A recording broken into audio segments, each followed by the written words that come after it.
ધોરણ 11 સાયન્સ જીવ વિજ્ઞાન ચેપ્ટર નંબર 25 જેમાં છેલ્લે આપણે જનન પિંડના અંતસ્ત્રાવોનો અભ્યાસ કર્યો હતો. હવે આજે આપણે આગળ ઉપર હૃદય, મૂત્રપિંડ અને જઠરાંતરીય માર્ગ એટલે કે જઠર અને આંતરડા જેવા પાચન માર્ગના જે ભાગો છે એમાંથી જે અંતસ્ત્રાવો ઉત્પન્ન થાય છે એના વિશે આપણે અભ્યાસ કરવાનો છે.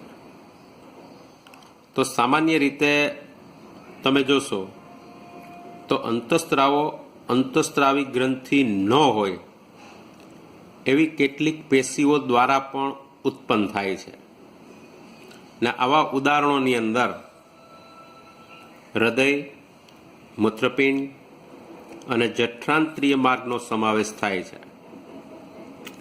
એમાં પહેલા આપણે હૃદય વિશે જોઈ તો હૃદયના કર્ણકની દિવાલ છે એમાંથી ખૂબ જ અગત્યનો પેપ્ટાઇડ જન્ય અંતસ્ત્રાવ એટલે કે પ્રોટીનનો બનેલો અંતસ્ત્રાવ કે જેને ANF એટ્રિયલ નેટ્રિયુરેટિક ફેક્ટર કહે છે. હવે આ અંતસ્ત્રાવનું કાર્ય શું છે તો કે આ સ્ત્રાવ રુધિરના દબાણને ઘટાડે છે. જ્યારે રુધિરનું દબાણ વધે ત્યારે ANF નો સ્ત્રાવ થાય છે જે રુધિર વાહિનીને પહોળી કરે છે અને આમ રુધિરનું દબાણ ઘટે છે. આના વિશે આપણે ઉત્સર્જન તંત્રની અંદર પણ જોયેલું છે, બરોબર? તો આ રીતે હૃદય છે એ ANF અંતસ્ત્રાવ નેટ્રિયુરેટિક ફેક્ટર ઉત્પન્ન કરે છે અને એનું મુખ્ય કાર્ય છે રુધિરનું દબાણ ઘટાડવાનું. ત્યાર પછી મૂત્રપિંડ વિશે જોઈ તો મૂત્રપિંડની અંદર જક્ટા ગ્લોમ્યુરલ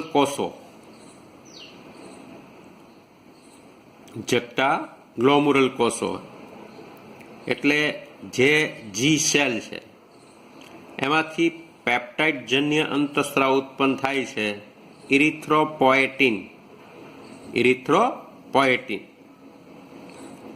અને એનું કાર્ય છે રક્તકણના નિર્માણને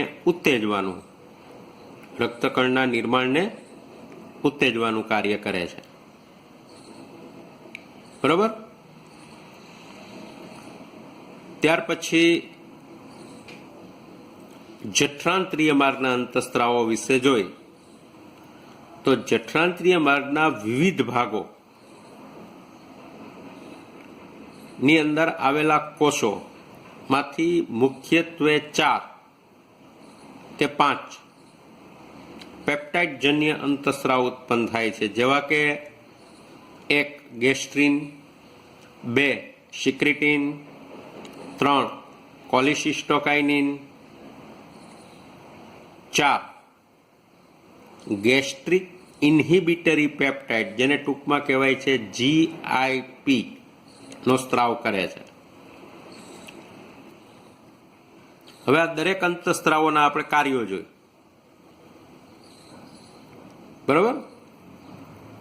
એમાં ગેસ્ટ્રિન નું કાર્ય શું થશે તો કે ગેસ્ટ્રિન જઠર ગ્રંથિ ઉપર અસર કરે છે.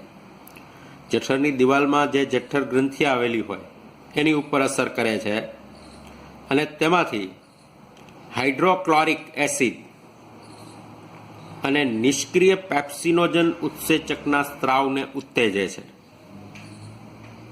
બરોબર? એટલે જઠરની દિવાલમાં આવેલ જઠર ગ્રંથિમાંથી ટૂંકમાં હાઇડ્રોક્લોરિક એસિડ અને નિષ્ક્રિય પેપ્સિનોજન ઉત્સેચક છે એના સ્ત્રાવને ઉત્તેજે છે. ત્યાર પછી સિક્રિટીન છે, એનું કાર્ય શું છે?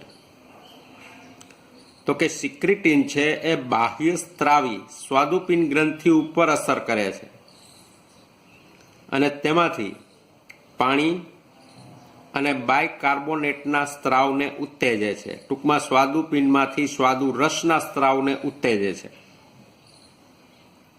ત્યાર પછી કોલિસિસ્ટોકાઇનિન છે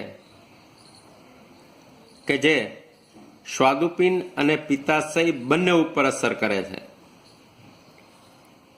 અને તેમાંથી અનુક્રમે એટલે કે સ્વાદુપિંડમાંથી સ્વાદુપિંડના ઉત્સેચકો અને પિત્ત રસના સ્ત્રાવને ઉત્તેજે છે. જ્યારે GIP છે